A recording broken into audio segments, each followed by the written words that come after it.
Ganyu is one of the most overpowered DPS in Genshin Impact, having a huge multiplier on her charge attack, and being a cryo helps her in dealing a lot of damage with melt reaction.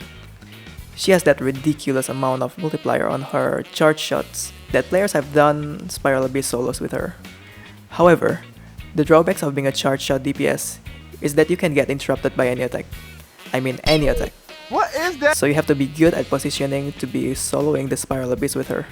So what I'm attempting to do here is I'm gonna try to solo her in the second half of the Spiral Abyss while having a normal team on the first half. Let's try it. First chamber was the most fun part of the run. Anyway, I started blasting on the first half. The second half was the Nobushis and Kairagis. I circled the Nobushis and deployed my flower and disco balls on them. The flower will aggro the enemies near it and has a limited distance, so I have to group them first before using her E. Using the advanced CQC tactics of circling and strafing the enemies, I managed to clear them all. Next is the Kairagi. The Kairagi can one-shot you if you're not being careful, so what I'm doing is, I go to the first Kairagi I see and bait the dash attack of the second one. There's no foolproof method of grouping them, because they are really agile, so I had to keep the flower near them to aggro. I also had to defeat them both at once, since they can heal when the other died. Next up is the second chamber. It's kinda easy, with the Ice Cube weak to Pyro and the HP Sponge robots. Well, let's just say it's not quite that easy as I thought. So the second chamber is where the RNG begins to take part in the Spiral Abyss. The first half was done in just one rotation with Yoimiya, but the second half has two waves of enemies. The main threat of the first wave is the Ruin Cruisers. They have a really diverse attacks, and one of the most annoying is the dash. So what I'm doing here is to go to one of them and just keep a distance to bait the other one. This way I can also avoid the dash. But I had to be careful since they still deal a lot of damage. Grouping them is easy this way.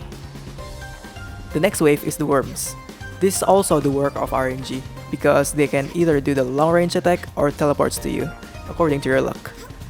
Anyways, the only way to counterplay these worms are to shoot their head when they're about to attack, long range or short range, and a little bit of clenching your butt cheeks, since this is really nerve-wracking.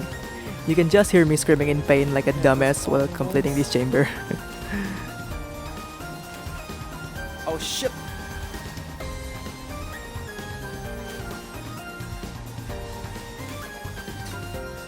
And I did it on my 4th attempt.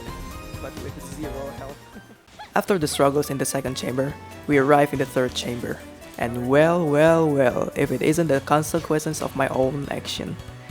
Ganyu had a really low HP after the second chamber, so when she meets this janky piece of dumpster of a boss, she didn't have a chance. But luckily, we have a healing card for this chamber. As for the boss, it is the most wretched thing Hoyoverse has created, with a really weird hitbox, especially when it ticks, and the camera doesn't help either. So what I'm doing here is I go a bit close to the serpent and shoot their upper body.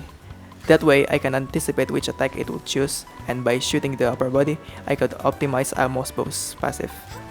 I also use this technique where I press R immediately after shooting with my mouse to make her instantly aim without any delay. And this is the successful run. Enjoy the rest of my video and hope you have a good time.